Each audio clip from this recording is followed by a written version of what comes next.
Hello, Brian Herbstert here with Fidelitech Solutions, your local trusted IT services and cybersecurity partner. Today's Tech Tips Tuesday tip of the day is prevent tax fraud with ID.me and an IP PIN from the IRS. You are working with your federal tax preparer or certified public accountant and are ready to submit your tax documents to the IRS for a heavily anticipated return, and bam, it is rejected. Your taxes for the last year have supposedly already been filed. But how?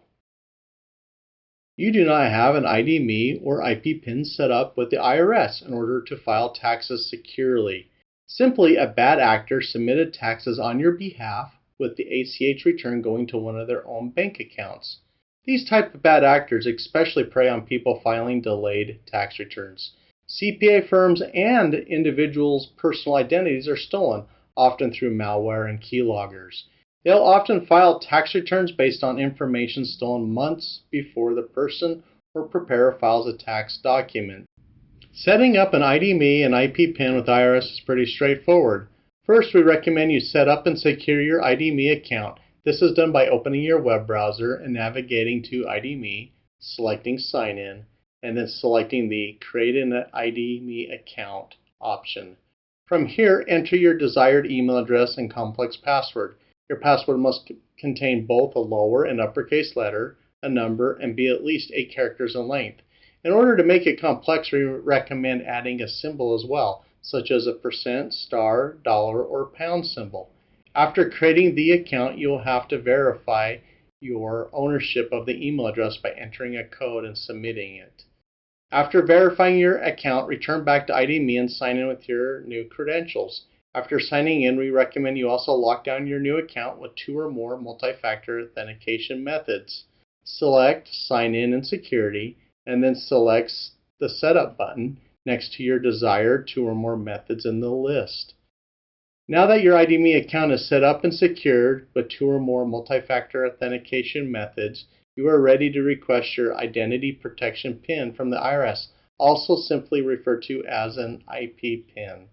In your search engine of choice, search for the term IP PIN and look for what is typically the top result: www.irs.gov identity theft fraud scams get an identity protection PIN, which takes you to the formal site www.irs.gov/identity theft fraud scams/get an identity protection PIN. From there, scroll down and select Get an IP PIN, and then select Sign In with ID.me, and log in using your newly created credentials. As you may have noticed, you could have created an ID.me account from here, but I recommend doing the creation directly on the ID.me site and logging in beforehand to be sure you have secured ID.me by setting up the multi-factor options as well. Accept the ID.me and IRS terms and conditions, and then authenticate your session.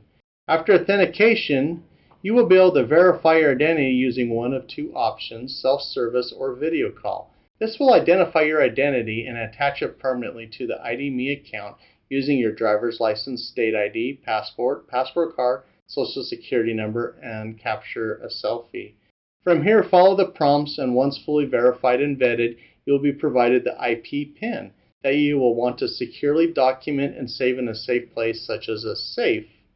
If you have any questions about cybersecurity or other IT-related issues for your business, go to www.fidelitech.net/discovery call to book a quick 10-minute call. For a security assessment, schedule an appointment at www.fidelitech.net/semperarmor.